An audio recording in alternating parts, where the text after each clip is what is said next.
The lights at Lumen Field were blinding, but for 67,000 fans in Seattle, the real spectacle was happening in the shadows of the executive suites. A home World Cup, a place in the quarterfinals, and a striker who shouldn't have been there. 5 days of political maneuvering had turned a simple football match into a constitutional crisis for the sport.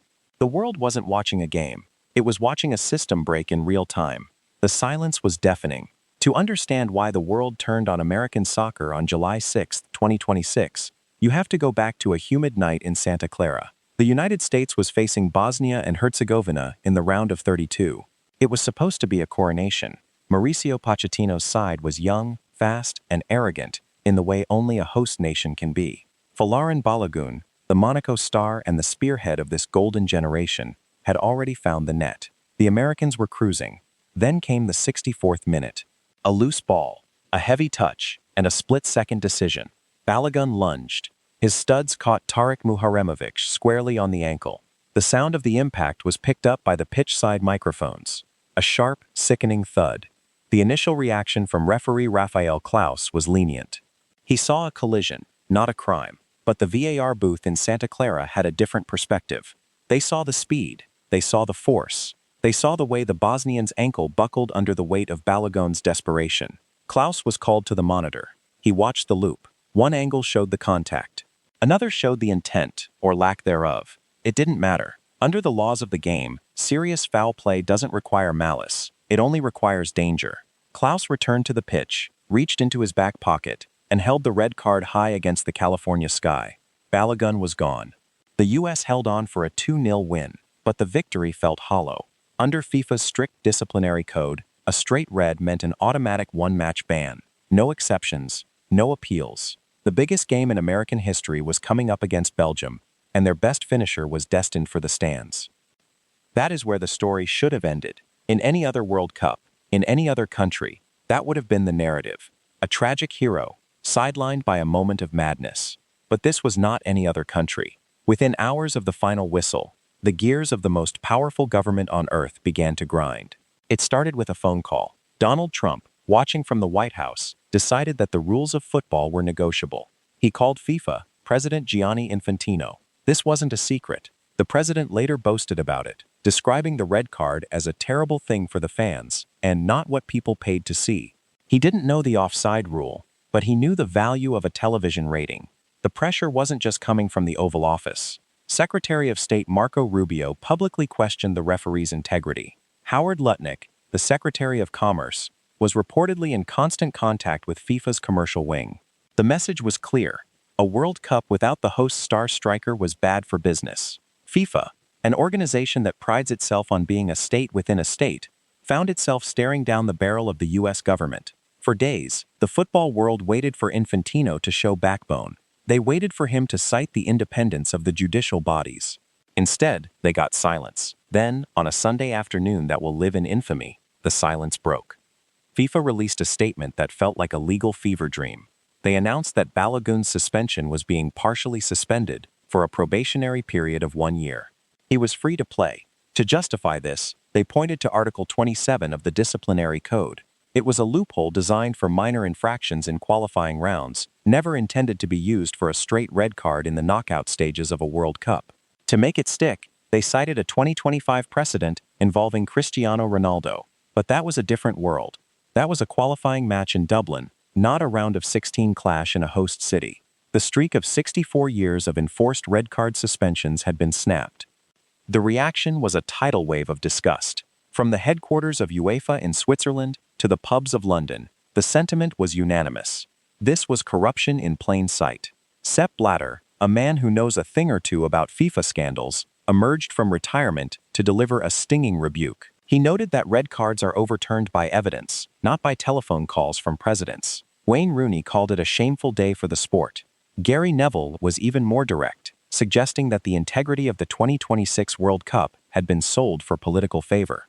Even inside the U.S. camp, the mood was strange. Alexi Lalas warned that the team had just traded their underdog status for a target on their backs. But the most fascinating part of the drama wasn't the American arrogance. It was the Belgian response. The Royal Belgian Football Association didn't just release a statement. They declared war. They demanded the referee's report. They demanded a copy of the formal decision. FIFA's response was a masterclass in bureaucratic gaslighting. They told the Belgians that their request for information actually counted as a formal appeal. They then appointed an American judge, Neil Eggleston, to oversee the committee. When Belgium pointed out the glaring conflict of interest, FIFA simply shifted the signature to a different member and threw the case out on the grounds that Belgium lacked standing. It was a legal circular firing squad. By the time the teams arrived at Lumen Field, the atmosphere was toxic. The Belgian fans, usually known for their jovial Red Devils persona, were chanting about the FIFA Mafia. Every time Balogun touched the ball during the warm-up, a chorus of whistles echoed through the stadium. The Americans felt the weight. You could see it in their eyes. They weren't just playing Belgium, they were playing against the conscience of the world. Pochettino tried to project calm, but his players looked like they were walking through a minefield. This wasn't a series of isolated mistakes. It was exactly how the system was designed to work. The match began, and within minutes, the contrast engine was in full effect. The US had the star they fought for, but Belgium had the soul they were fighting to protect. The Americans played with a frantic, nervous energy that bordered on panic. In the 9th minute, Charles de Ketelaere found a pocket of space between the US center backs. He didn't just score, he dissected them. 1-0. The stadium, which had been at a fever pitch moments before, suddenly felt very cold. The US backline looked at each other with the realization that no amount of political lobbying could stop a well-timed through ball. Matt Turner, usually the bedrock of the American defense, was a ghost of himself. He spilled crosses. He hesitated on his lines. The pressure of the previous 5 days had clearly permeated the locker room. When Malik Tillman equalized with a brilliant free kick in the 31st minute, it felt like a reprieve. For 116 seconds, the American dream was alive again. But then, the reality of the sport took over. Belgium didn't panic. They didn't call their prime minister. They simply kicked off, moved the ball through 5 clinical passes, and de Ketelaere headed home his second. It was the fastest response in World Cup knockout history. The equalizer hadn't been a turning point. It had been an insult that Belgium felt compelled to answer immediately. The second half was a slow-motion car crash for the United States. Hans Van Aken made it 3, after a catastrophic error by the US goalkeeper. The American players were no longer looking at the ball, they were looking at the clock. Balogun, the man at the center of the storm, was invisible. He was marked out of the game by Wout Faes and Zeno de Bast, 2 defenders who played like they were defending the very honor of the sport. Every time Balogun fell, the stadium held its breath, waiting for another intervention that never came. When Romelu Lukaku came off the bench to hammer in the 4th, the rout was complete. 4-1, a humiliation in their own backyard. The post-match scenes were a study in contrast. The Belgians celebrated with a ferocity that suggested they had won the final itself. Their social media team posted a picture of the scoreboard with a simple caption, "Try overturning this." The American players, meanwhile, collapsed onto the turf. They had gotten everything they wanted: their star player, the home crowd, the backing of the most powerful men in the country, and they had still been blown away. Pochettino's press conference was a somber affair. He spoke about learning moments and the quality of the opponent, but he couldn't hide the truth. The controversy had drained his team of their focus. But the real damage wasn't done to the US scoreline. It was done to the tournament's legacy.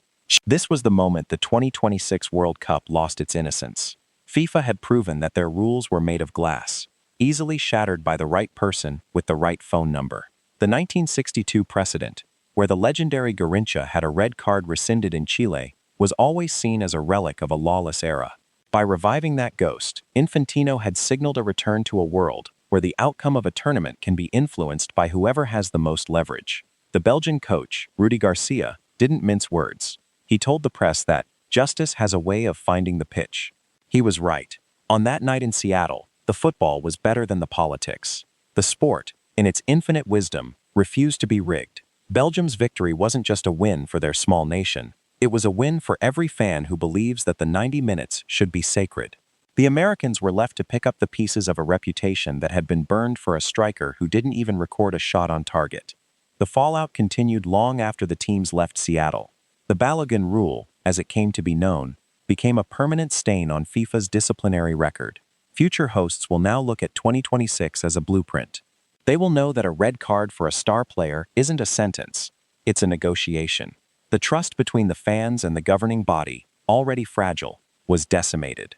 And for the United States, the golden generation will always be remembered not for their talent, but for the asterisk that followed them into the round of 16.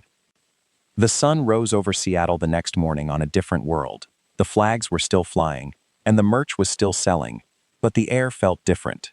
The World Cup continued, moving toward a final in New York that promised more glamour and more stars.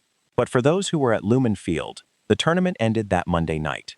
They saw the limits of power. They saw that you can buy a stadium, you can buy a broadcast, and you can even buy a rule change, but you cannot buy a goal when the world is rooting for you to fail. The American dream of 2026 ended in a 4-goal thumping that no president could fix. It was a reminder that in the end, the grass doesn't care about phone calls.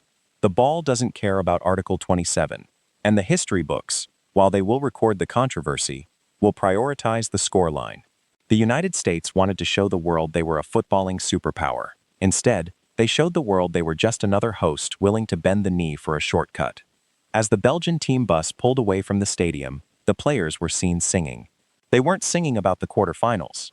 They were singing about the game. They were singing because they knew they had done something more than win a match. They had saved the World Cup from itself, at least for one night. The lights at Lumen Field finally went out, leaving the city in a quiet, reflective darkness.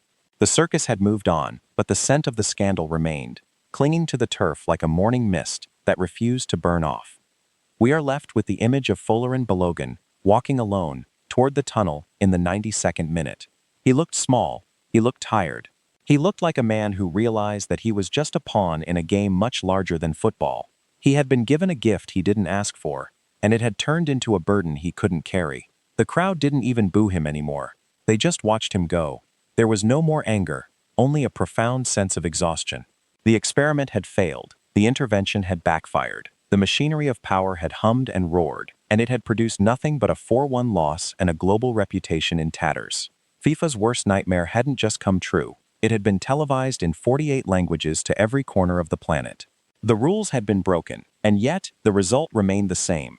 Football is a simple game, 11 against 11, one ball, one referee, and, usually, one set of rules.